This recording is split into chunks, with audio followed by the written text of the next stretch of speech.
A cura está cada vez mais difícil conter o processo. Mas eu preciso conseguir controlar o sangue como ele conseguiu.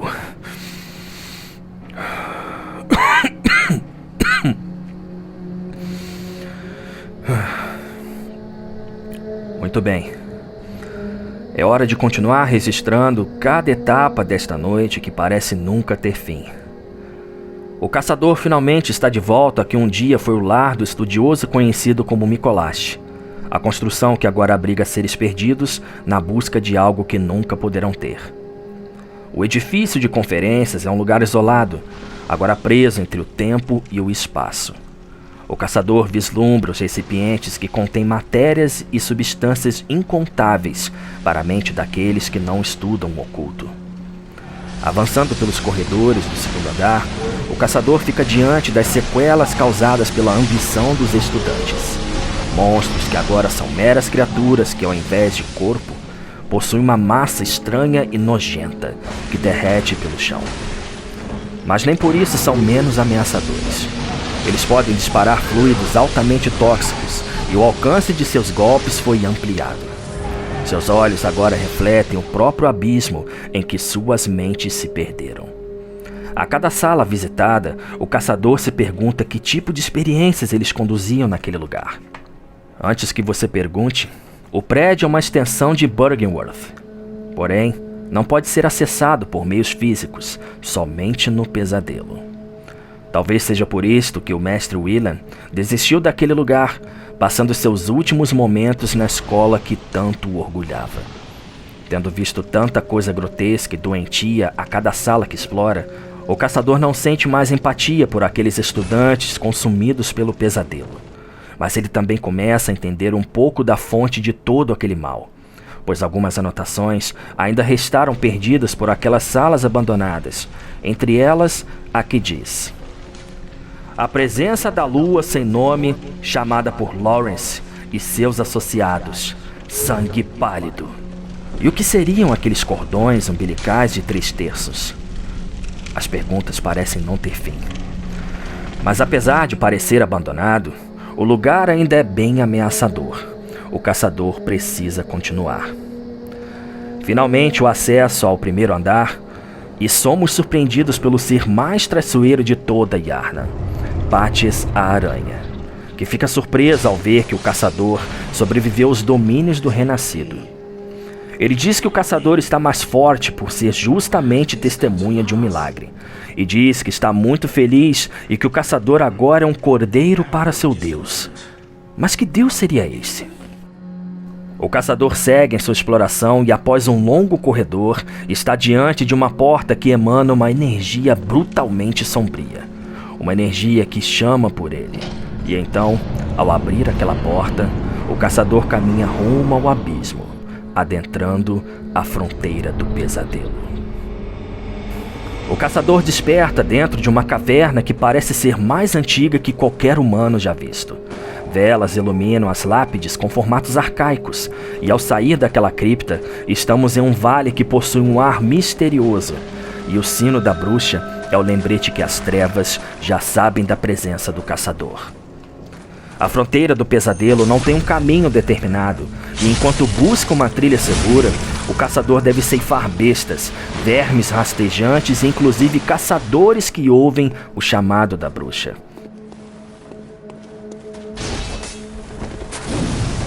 Em uma busca mais minuciosa, podemos notar flores que, na verdade, são lanternas guardadas por pequenos mensageiros, como aqueles vistos na oficina.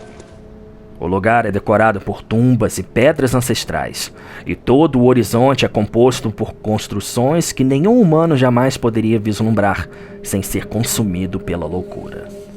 Mas como eu havia dito em anotações anteriores, suas habilidades estão evoluindo de maneira absurda, e nem mesmo grandes monstros daquele lugar são páreos para as habilidades do caçador.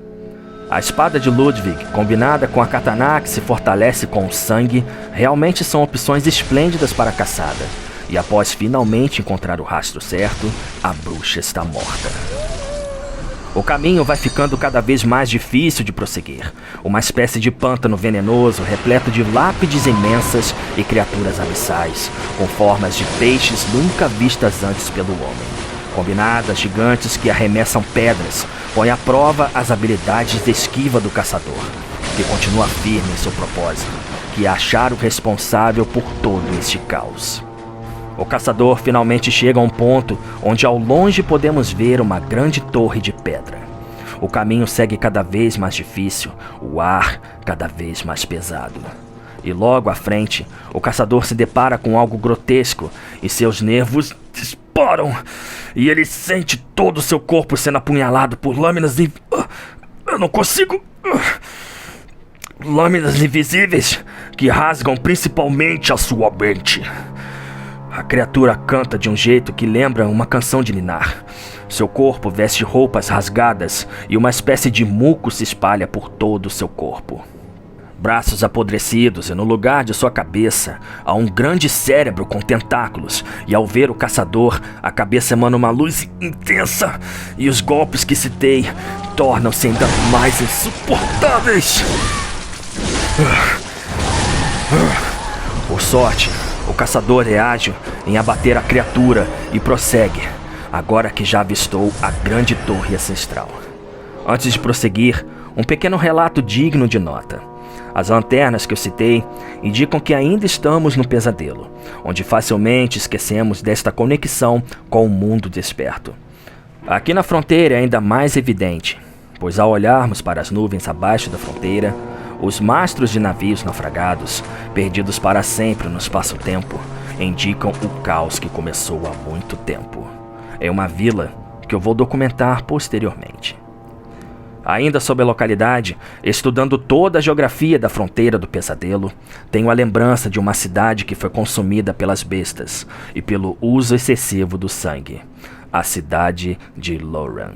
Loran foi devorada pela areia, onde o sangue combinado com a persona bestial que todos temos em nosso interior, originou a praga da besta, em que todos se devoraram em uma sede insana pelo sangue que nunca cessou. O curioso é que mesmo com a infestação de bestas, Loran causou um certo fascínio principalmente nos garimpeiros e pescadores, que começaram a perseguir os tipos aquáticos abissais que rodeavam aquela localidade. Voltando ao caminho, tudo parece um labirinto, mas enfim, o caçador encontra a trilha em direção à torre ancestral.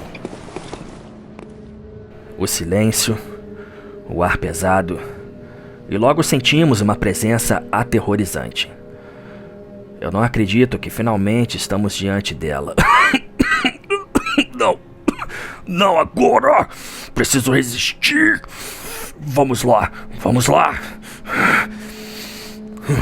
Seu corpo é como o de um aracnídeo, 8 braços imensos com garras que podem adentrar o cosmo. Sua cabeça parece um casulo repleto de olhos, e então ela fita o caçador. É hora de combater um dos eminentes mais antigos, e a batalha contra a Amidala começa. A lâmina de Ludwig será mais necessária do que nunca nesta batalha, onde os braços de Amidala cortam o ar em golpes rápidos e poderosos. A vantagem do combate é que a cada investida, sua cabeça fica exposta e o caçador segue aproveitando cada brecha que a grande aracnídea proporciona. Os golpes de Amidala são muito potentes e os frascos de sangue são a garantia que o caçador não perecerá. Em alguns momentos, a iminente fica ainda mais perigosa, sacudindo sua cabeça, fazendo jorrar uma chuva ácida através de seus olhos. Mas a agilidade do caçador o salva de mais uma ameaça. Os golpes de Amidala seguem intensos. Após um golpe certeiro, ela faz algo impressionante. Arranca 2 de seus braços e começa a usá-los como armas. O sangue jorra de suas costas, mas o desejo de ceifar o caçador é mais forte do que qualquer dor. A batalha segue para seus últimos momentos e Amidala começa a desferir seu golpe mais poderoso, um raio de luz que seria capaz de pulverizar qualquer presença humana. Porém, os reflexos do caçador o salvam de mais um flerte com a morte. Pressentindo seu fim, Amidala dispara vários tiros de luz e então o caçador lança sua última investida. Sacando sua pistola e 2 tiros certeiros destroem o ser ancestral que é consumido pelas brumas da morte, e o caçador fita sua presa abatida, enquanto a chuva de sangue cai do céu. A atmosfera fica um pouco mais leve, mas o choro de criança ainda continua. E o caçador lembra que existe mais uma porta para se abrir, no segundo andar do edifício de conferências. Ao abrir a porta, a bruma sombria mais uma vez nos guia rumo a mais uma camada do pesadelo. O pesadelo de Menses. Meu Deus, eu não imaginava que Micolache fosse capaz de fazer tamanha loucura. Parece que estamos na mesma caverna, porém, a mudança fica evidente nas paredes, que agora são incontáveis cabeças com expressões horríveis, e não ouso pensar muito se eram humanos ou não. O lugar parece uma mata fechada, e o caçador sabe que está perto do prédio principal, mas precisa manter a calma e os sentidos bem aguçados, pois se aqui é o núcleo, tudo vai ser bem pior. Agora que as teorias estão realmente tornando-se realidade, vou compartilhar com você mais um ponto das minhas cartografias do pesadelo. No momento oportuno vou citar cartas mais completas, então por hora vou lhe explicar sobre a localidade e como ela foi criada. Micolache descobriu sobre a existência de um eminente chamado Mergo, um dos Great Ones, mas na forma de uma criança. Sim, por isso o choro que vai e volta conforme o tempo passa. Caso não se lembre, Great Ones são os deuses multidimensionais, dotados de poderes inimagináveis, e no caso de Mergo, dizem as escrituras que ele é fruto da união da rainha Pitumeriana com o Edom. Mas em relação aos filhos dessas entidades, existe uma informação que vou compartilhar em um outro momento. Então continuemos no foco em questão. Micolache e a escola de Menses começaram a buscar por Mergo, na esperança de ter uma audiência com ele. A ambição de Micolache não tem fim, e ele foi capaz de qualquer coisa para alcançar o conhecimento absoluto. Para ter seu desejo concedido, eles tiveram que sacrificar seus próprios corpos, projetando assim suas mentes ao reino dos pesadelos. E foram recompensados pelo ato, e Micolache criou um grande castelo no pesadelo de Menses. O castelo é vasto e possui 3 estruturas. A primeira fica à esquerda, onde residem os apóstolos do pesadelo. A segunda fica à direita, abriga quase todas as criaturas e experimentos feitos ali. No centro fica uma grande ponte que liga os 2 edifícios, parte do grande castelo. Eu não sei bem o que existe nos caminhos, mas sei que há uma espécie de farol, que causa frenesi a toda criatura que permanece em seu raio de alcance. O caçador avança ágil como pode, tentando escapar do frenesi. Também está começando a me afetar. E das bestas que saltam sedentas de sangue. Também estão a postos mais trolls parecidos com aqueles que também jogavam pedras em vários pontos da fronteira do pesadelo. O caçador chega até os portões do castelo e logo à frente já se depara com o nível da loucura daquele lugar. Um ninho repleto de aranhas, sim, são os apóstolos, e entre elas a líder que desce do teto logo ao notar a presença de sua presa. Astuto, o caçador atrai as menores para a entrada, se encarregando de destruir uma a uma, restando apenas a gigante, que com um pouco de estratégia também sucumbe diante do caçador. O castelo tem aquele clima de que a qualquer momento algo ruim pode acontecer. Mas o caçador não se deixa intimidar e segue ceifando quem avança em seu caminho. A única presença humana que encontra até o momento é um caçador habilidoso que logo reconheço quem é. Trata-se de Edgar, o estudante do coro. Sim, de fato. Eu soube de um espião da Igreja da Cura, muito habilidoso.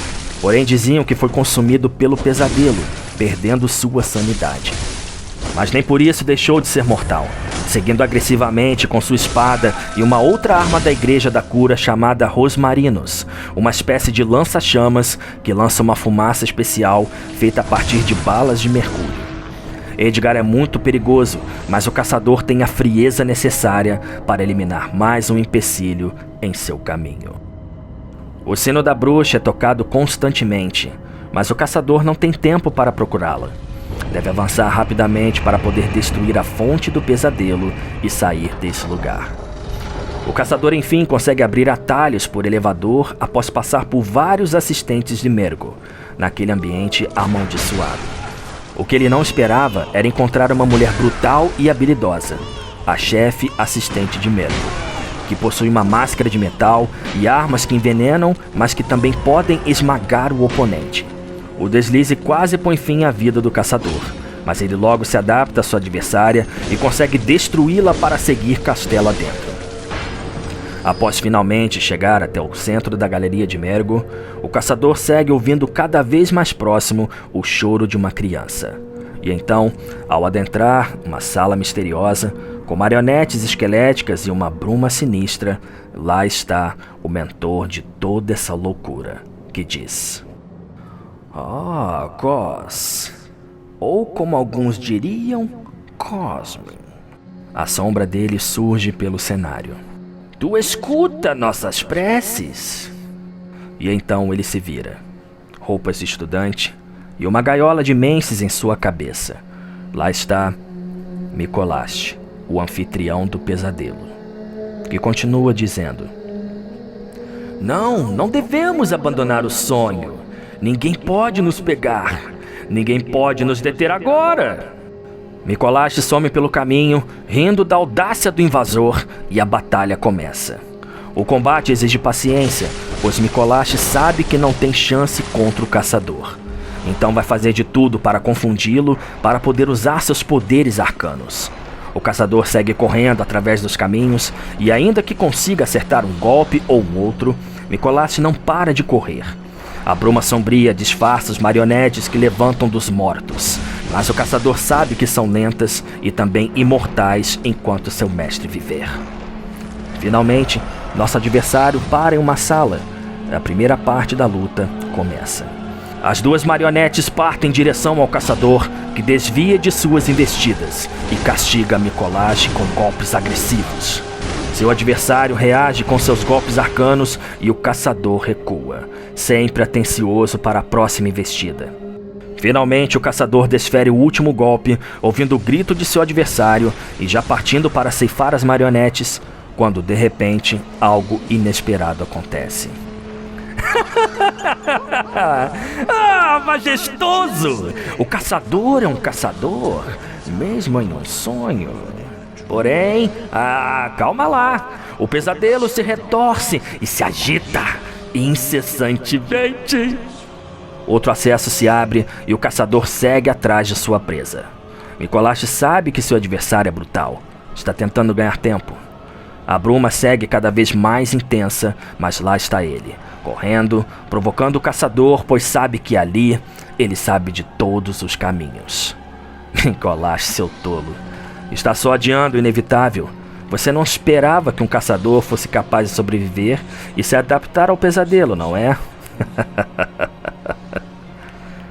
Na tentativa de coagir o caçador, Micolaste começa a trancar as passagens, mas a essa altura, o caminho já foi memorizado e quem estava ficando trancado sem perceber... Cos, ou como alguns diriam, Cosme. Tu escutas nossas preces, como já fizeste para o vago Ron. Conceda-nos olhos, conceda-nos olhos. Grave olhos em nossos cérebros, purificando-nos de nossa idiotia bestial. O caçador o surpreende descendo do teto com um ataque arrasador, mas seu adversário não pode ser subestimado, e um ataque arcano atinge mortalmente o caçador. Seu estoque de frascos de sangue o salva e o combate continua. Micolaste então começa a conjurar seu ataque mais poderoso, um rito secreto da Igreja da Cura, o chamado do Alé, onde estrelas arcanas saem de suas mãos em um ataque mortífero que o caçador escapa por pouco. O caçador segue ainda mais agressivo e seus golpes viscerais prendem Micolaste contra a parede. Ele tenta reagir com socos, mas sua técnica é muito inferior, e o caçador se aproveita disso para desferir o golpe final. Um grito de desespero põe fim ao combate. Micolaste vocifera enquanto seu corpo vai sumindo. Agora estou acordando. Esquecerei de tudo. E o estudante, que foi um dos maiores prodígios que já conheci, é reduzido à gaiola que foi sua obsessão. Você deve estar se perguntando o que aconteceu com ele. E eu vou terminar o raciocínio. A consciência de Micolash existia agora somente no pesadelo. E quando ele acordar, será apenas um cadáver no mundo desperto. O castelo então muda mais uma vez e a ponte para o andar superior finalmente se move. O grande portão se abre e o caçador pode prosseguir. Ao subir para o acesso, o caçador vai vendo o rastro de conhecimento que foi desperdiçado. O que poderia ser uma grande biblioteca, que poderia ser usada para a cura, agora são somente prateleiras esquecidas no tempo e espaço. Finalmente chegamos ao centro da Galeria de Mergo, e enquanto a bruxa continua a badalar o sino, podemos ver mais algumas experiências abissais, como o corvo com cabeça de cachorro, que rasteja atrás de sangue. O caçador sobe mais um lance de escadas e o choro de bebê agora fica ainda mais alto. Medo do que nos espera. Mas um atalho é liberado. E ao descer, o caçador visualiza uma passagem e salta para checar. Chegamos até um caminho repleto de rochas com que agora sabemos serem os rostos de todos aqueles que tiveram contato com o pesadelo em busca de conhecimento. E logo à frente... De novo, não! Pare com isso! Pare! Pare! Sim, mais daquelas aberrações que podem levar ao frenesi. Mas o caçador deu cabo delas.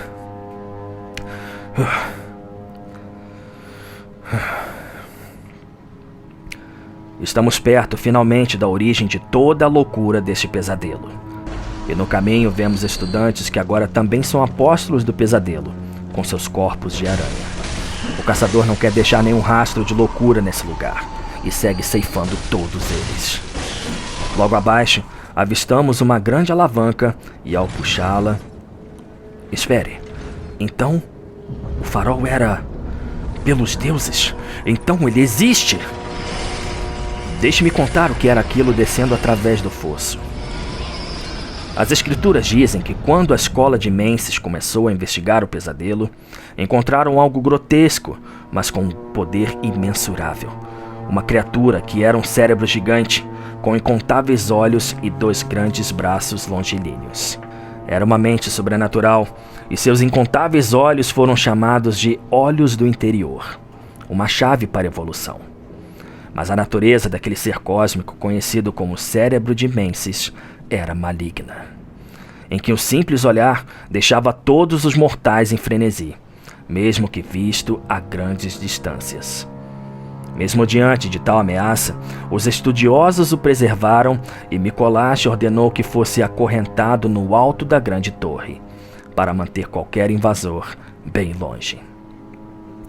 O caçador desce até onde era a tal torre e nota que o cérebro ainda vive, pois sua energia ainda emana daquele fosso.